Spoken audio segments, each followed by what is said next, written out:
Shalom, brothers and sisters, and I am Rasta Veda. So as we're entering Sukkot, at the end of Sukkot, there's 2 extra days. And I decided to do this video separate, not to be overwhelming, but to break it down into sections and in the timing of what us believers need to do on the Hebrew calendar. Like I've mentioned twice before, October is back to back with the holiest days on the Hebrew calendar. So I'm breaking it up into sections to help everybody prepare in advance. So there's the 2 extra days after we finish Sukkot. We've just entered the first day of Sukkot, but thought I'd post this up to give you some time to prepare. It's called Shmini Atzeret and Simchat Torah. Shmini Atzeret comes first. So Sukkot goes for 7 days. This additional day is considered the 8th day. And I'm going to explain why it's super important. So I've got my notes here so I can cover everything. And of course, once again, I'll be uploading all the scriptures and the process and the candle lighting times and things like that. All you need to do is go ahead and do it. It's broken up in step-by-step process. But also check your local time as well to line up. So not only do we line up all together in one accord with Israel, but also all the brothers and sisters around the world in different time zones can align correctly in unity. Okay? Now, Simchat Torah is the 9th day, and I'm going to explain why. So let's jump straight into it. Shmini Atzeret is on Thursday, the 24th of October, 7:55 p.m. Sydney, Australia time. I am in Sydney, Australia, so I'm going by my time. If you want to know what your time zone is, privately message me and I will send you the link where you can find this for your own Hebrew calendar in your time zone for the whole year ahead. It's fantastic to have. Save it in your phone for future purposes as well. So I'm going by Sydney time because that is the time zone that I'm in. What is Shmini Atzeret? Well, in English, it translates to the 8th day of the solemn assembly. So some people call it the 8th day of Sukkot, but it's the 8th day of the solemn assembly. Now, of course, the 8th day also means the seal of the covenant. Now, before we can do many things for Adonai, for his kingdom, we need to have that seal. The seal is granted on this day when the covenant is fulfilled on this day. After we eat at the king's table, he will decree and he will sign it with his signet ring according to his covenant in the courts of heaven, and the angels distribute that decree across the earth on personal circumstances, national circumstances, international circumstances, relational, emotional. It is a full cover given decree of what the judgments and rewards are as they are being released and the angels to go and do the work. Follow with me here. The divine energy at Shmini Atzeret is Yeshua HaMashiach himself, because he is the one that fulfills the covenants through Abraham, Isaac, and Jacob. All the forefathers lead to King Yeshua. So it's his divine energy that we come to him himself. The forefathers lead us there. They talk about him as well, but he is the one with his blood does Adonai seal the contract and seal the covenant, if that makes sense. The number 8 in Hebrew has multiple meanings, which also has a major purpose here. It means new beginnings. It means covenant. It means a new man. Okay, or a new woman, like a new human being. In Luke 2:21 and Genesis 17:12, the children, the babies, were circumcised on the 8th day as well. So the number 8 here is relevant. The 8th day of Sukkot, the covenant, the new beginnings, the new man, the new person, the seal. There's a very, very powerful, influential meaning with the number 8 as well. And so the circumcision that's taking place in the moment on this day is a spiritual circumcision. Those that are not up to the third level, it will be a mind circumcision on the first level. It's a heart circumcision on the second level, and it's a spiritual circumcision as people struggle in the soul in getting up to the third level. You know where you're at. Now, this is not general for everybody. The remnant is at going towards the third level. So this is going to be a spiritual circumcision in order to enter that third level. If you are not there yet, the circumcision that's taking place, level 1, mind.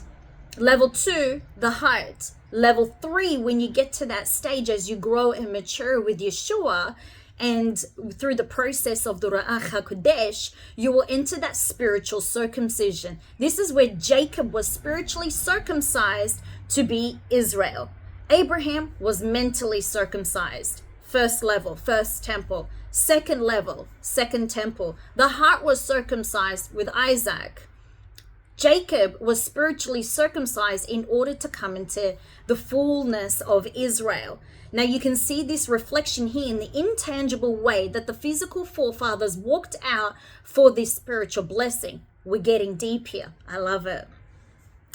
And so it's a transition. What's happening right now for the remnant, this is for us, is from the soul to the spirit level. This is from Jacob to Israel.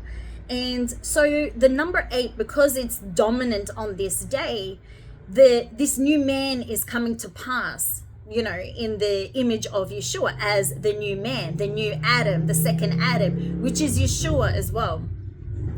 As Yeshua himself will create new men, new beginnings, and fulfill the covenant of the forefathers.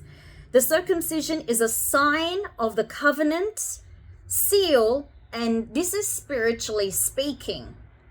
Okay, to enter the third level, we are circumcising the soul, the Jacob's way of the soul, in order to be into glorified and redeemed into the image, the spiritual image of Israel in physical reflection, spiritual. So we are aligned in the physical and spiritual, in the mind, heart, body, soul, and spirit. So you can see there's this cross shape that's taken place, being right first upwards and then across this earth as well. We're getting very deep here. It is really intense because it is serious. I take my Father's work very serious in heaven. The Simchat Torah is the next day. So this is going to be between Thursday and Friday. It will be, we light candles on Friday, 6:59 p.m. on 25th of October. Now, we do Shabbat from Friday to Saturday evening.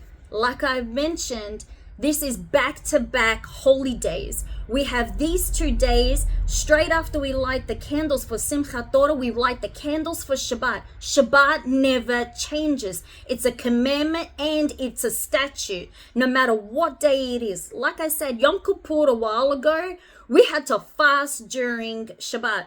The candle lighting of Shabbat does not change. It is something that is set in stone and in the courts of heaven, in the word and the Bible and the Torah of Adonai. It never changes. Neither should we change it either. We take it as it is, we listen to it as it is, and we obey certainly as how it is. Okay? So, like I said, the process will begin back to back. So as soon as you finish lighting the candles of Simchat Torah, you will light the candles for Shabbat and jump into that. What is Simchat Torah? What is it? Okay, so in English, it's called the rejoicing with the Torah. And it actually marks the end and the beginning of the Torah cycle. Now, if you've seen one of my videos, a circle at the same point is the beginning and the end. Where I did a video on a clock face, the 12th hour. This is where it will finally strike 12. You've completed a whole year of Torah. We are back to the beginning, but the beginning is the end and the end is the beginning. If you get what I'm saying, okay? So it is very, very important, okay? Yeshua said that he is the beginning and the end. And remember, he fulfilled the law of Moses and he had complete obedience to Adonai. Therefore, as Adonai's children and worshippers and followers of Yeshua HaMashiach, to come to that perfection as well, we too are to need to fulfill the law of Moses as well. Okay, you can find where Yeshua said that he is the beginning and the end in Revelations 1:8, 21:6, and the last one, I can't read my own writing sometimes, 22:3.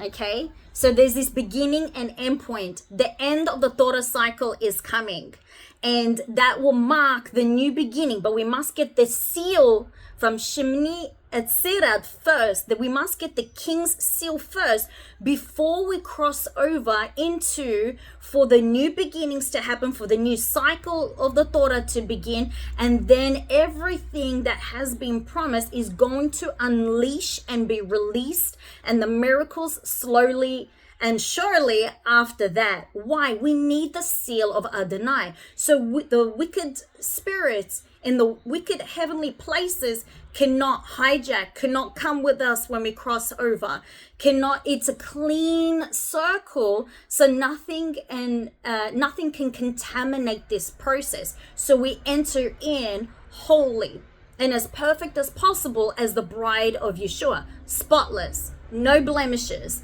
and he will clean that out through the whole year before the end of the Torah cycle in order to start afresh for new beginnings and for the covenant to be sealed and to be that new creation that he has called us and promised us to be. As we are becoming more obedient, we come into that cycle, the calendar cycle of Adonai, his will, like Ezekiel's vision when he saw the wheels within wheels.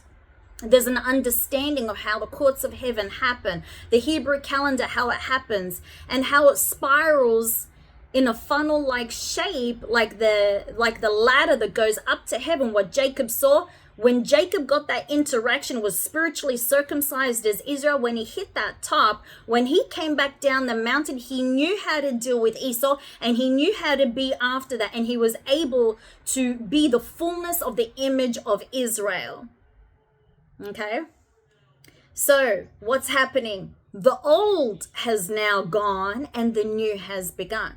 This is the official day of the courts of heaven that is released by the decree in the courts of heaven according to the Hebrew calendar.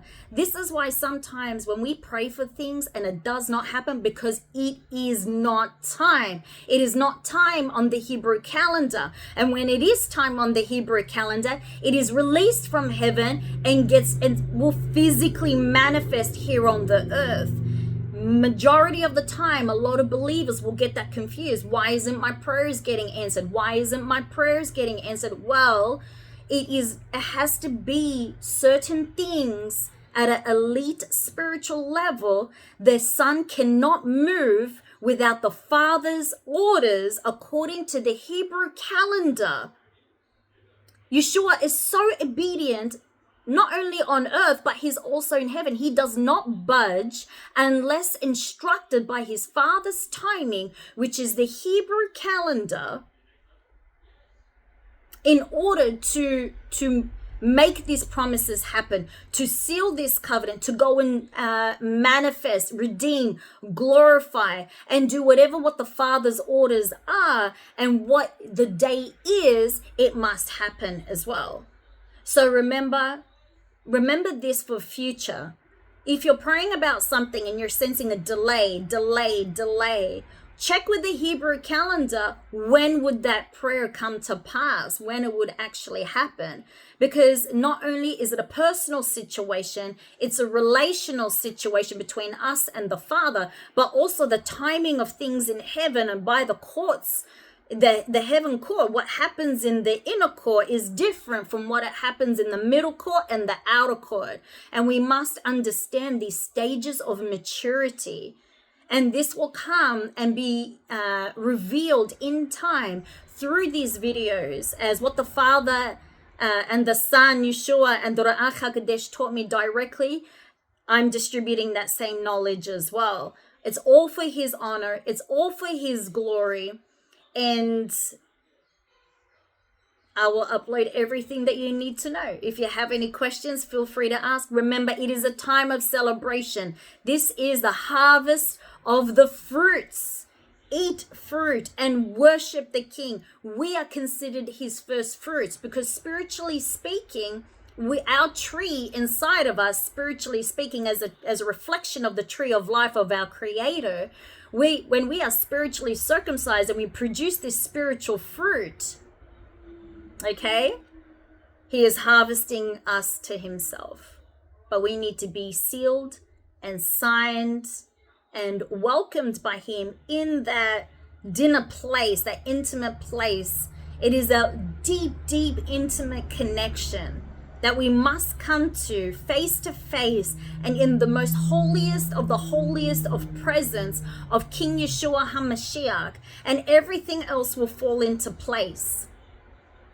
Everyone's walk is different and individual because we're all at the same season of things, but the timing of things is the same on the Hebrew calendar, but it's different blessings, different rewards. So keep your eyes, your personal eyes on Yeshua himself. The Ruach HaKodesh will tell you what's in store for you. And if he has been telling you for a long time what's coming for you, what the promised land looks like, surely he is faithful and he is true, and he's going to show it. And these are the 2 days to seal it and start again. Praise King Yeshua. Hallelujah.